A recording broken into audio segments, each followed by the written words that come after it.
प्यार वाले हुजूर, ऐसे प्यार से फरमाया करते थे हाजी साहब।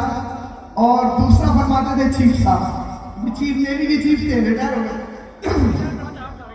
फरमाया चीफ साहब, हाजी साहब ऐसा करें, नेवी ने दोबारा दरखास्त दे हैं, दोबारा अर्ज की, या सैयदी या मुर्शिदी, मैं तो ओवरेज हो चुका हूं, सरकारी कागजों में ओवरेज हो गया हूं, अब वो मुझे नहीं रखेंगे क्योंकि उनकी लिहाज से जो उम्र का मामला है, मैं ओवरेज हो चुका हूं, अब मुझे नहीं रखेंगे।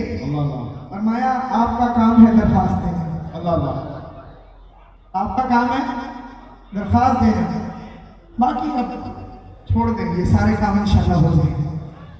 ख्वाजा साहब ने दुआ फरमाई, दोबारा कॉल आ गई, अर्ज की ख्वाजा साहब बात यह है कि वो पैंट शर्ट पहले तो पहन ले,